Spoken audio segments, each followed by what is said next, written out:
Bonjour Vincent Jeanbrun. Bonjour. On commence avec la victoire du PSG samedi soir, qui remporte pour la deuxième fois la Ligue des Champions. Le PSG qui gagne, c'est bon pour le moral, c'est bon pour la France ? Mais ça fait énormément de bien au moral et puis c'est une vraie fierté, je crois, au-delà des fans du PSG, pour tous les Français qui étaient fiers de cette victoire.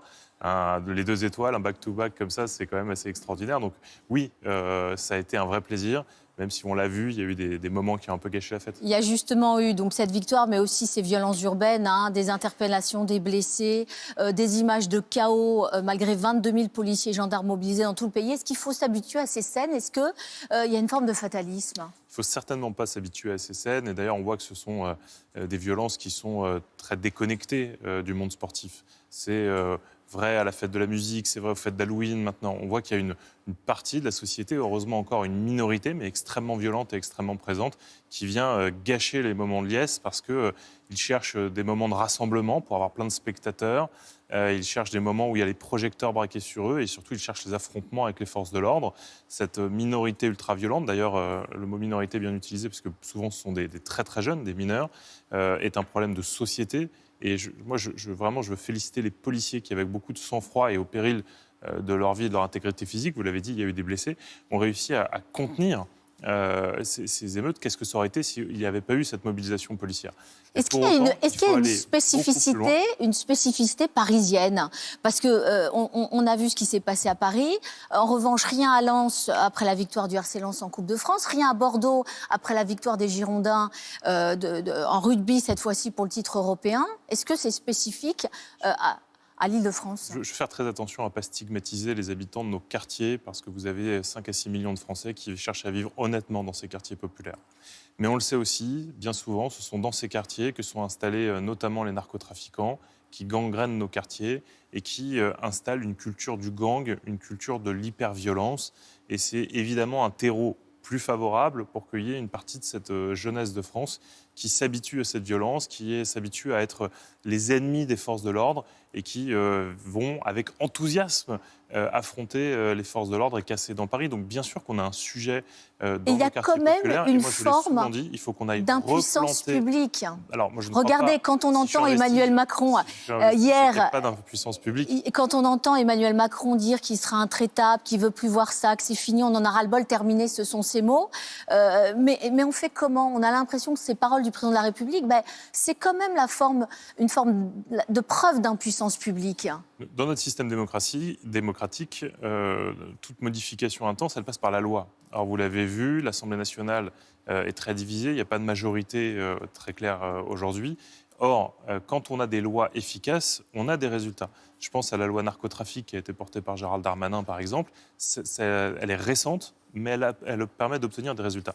Actuellement, Laurent Nunez, ministre de l'Intérieur, porte un projet de loi dit riposte, dans lequel, par exemple, on va être beaucoup plus réactif et beaucoup plus dur par rapport aux mortiers d'artificier, parce qu'on l'a vu, beaucoup de nos policiers sont attaqués directement par des mortiers, comme à l'occasion des émeutes de 2023. Donc on arrive, en changeant les lois, à être plus efficace. Donc il faut une réponse pénale plus forte pour les casseurs ? Moi, je suis absolument convaincu qu'il faut une réponse pénale beaucoup plus forte, et il faut de l'exemplarité.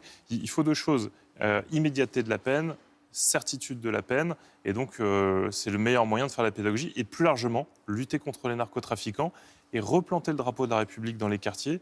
Et moi, j'assume le mot, il faut refaire du prosélytisme républicain dans nos quartiers, faire en sorte qu'un enfant qui grandit sur le territoire français, que ce soit dans la ruralité ou au cœur des quartiers populaires, se sente appartenir au destin national. François-Xavier Bellamy, l'eurodéputé, lui, il dit qu'il faut expulser les casseurs des logements sociaux s'ils en ont un. Est-ce que vous êtes d'accord ? Écoutez, c'était ma proposition il y a 2 ans quand j'avais écrit un rapport suite aux émeutes justement de 2023 sur l'avenir des quartiers populaires.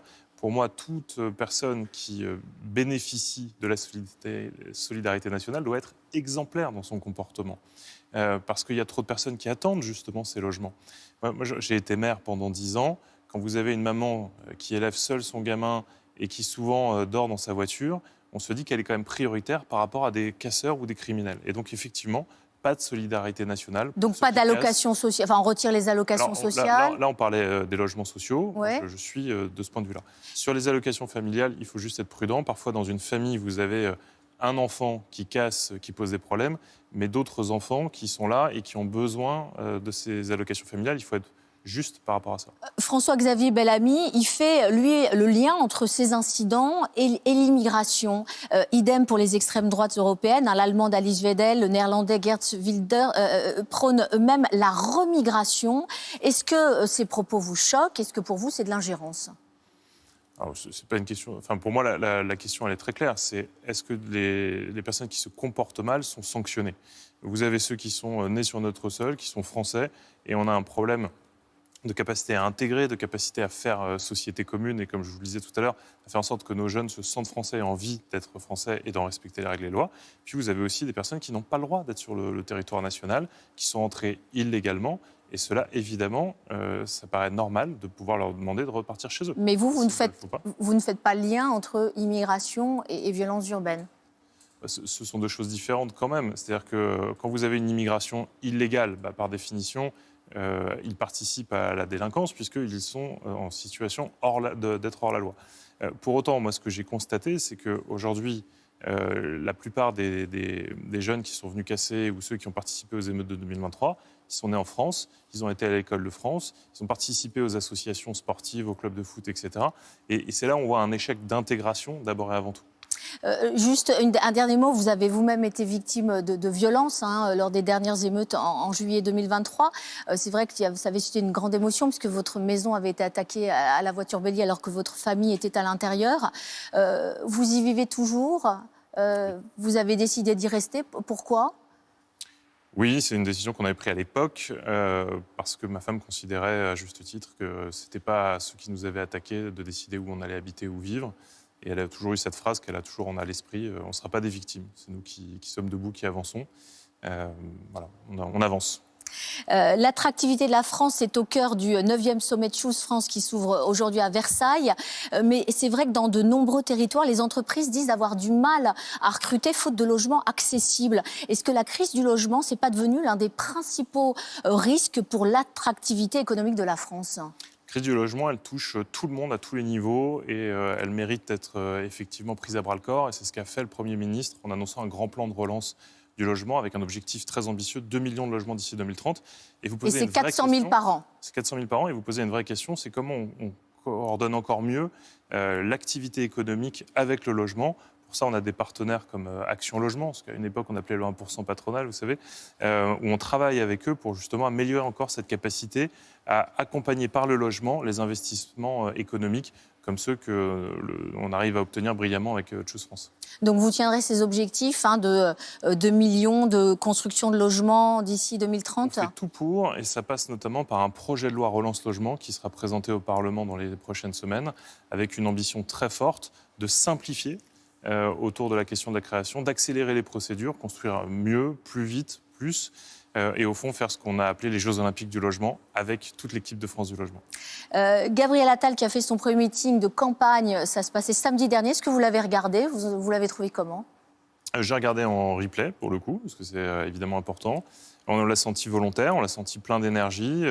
On l'a senti aussi dans cet esprit de ne pas se tromper d'adversaire. Il a clairement dit que c'était les deux extrêmes qu'il combattait et certainement pas les membres du socle commun. Et c'est très important parce que, à mes yeux, quel que soit le candidat au final, que ce soit Édouard Philippe, Bruno Retailleau, Gabriel Attal ou peut-être quelqu'un d'autre encore qui ne s'est pas présenté, il faut qu'on soit rassemblés. Il faut qu'on puisse proposer un projet d'espoir et un projet ambitieux aux Français de façon à éviter de passer le second tour d'élection présidentielle, à regarder le débat Mélenchon-Le Pen, ce qui serait évidemment dramatique pour notre pays. Vous dites qu'il y aura sans doute encore d'autres candidats peut-être dans cet espace politique. Dominique de Villepin, qui a fait quasi candidature hier, c'est un bon candidat? C'est pas mon premier choix. C'est pas votre premier choix? Non, je pense que son positionnement politique n'est pas le mien et il y a beaucoup de zones d'ombre qu'il faudrait éclaircir dans son parcours. Juste un mot très rapide sur votre collègue Annie Genevard, qui est ministre de l'Agriculture, qui a été invitée par Vincent Bolloré autour de la table. Il y avait notamment le principal conseiller de Jordan Bardella, mais aussi la Russe Ksenia Fedorova, qui est propagandiste notoire du régime de Vladimir Poutine. Est-ce que vous seriez resté à ce déjeuner? Elle s'en a expliqué, elle n'était pas au courant de la présence de cette lobbyiste pro-russe. En l'occurrence, je connais Annie Genevard, je connais ses valeurs et aucun doute sur le fait qu'elle est venue parler de son secteur, elle est venue parler des agriculteurs qu'elle défend avec beaucoup d'énergie. Mais vous seriez resté à ce dîner si vous aviez vu vos interlocuteurs? Parce que entre le fait de ne pas savoir avec qui on déjeune et puis finalement d'être en face d'eux, ça change un peu la Je ne connais pas donne. le contexte précis, mais moi, j'ai jamais eu peur du débat. La question, c'est est-ce que par sa présence, elle cautionne ou pas? Là, vous me posez la question à moi, est-ce qu'on cautionne ou pas? Connaissant Annie Genevard, elle ne cautionne pas des idées qui ne sont pas celles qui défendent les intérêts de notre pays. Merci beaucoup Vincent Jeanbrun. Bonne Merci à journée vous. à vous.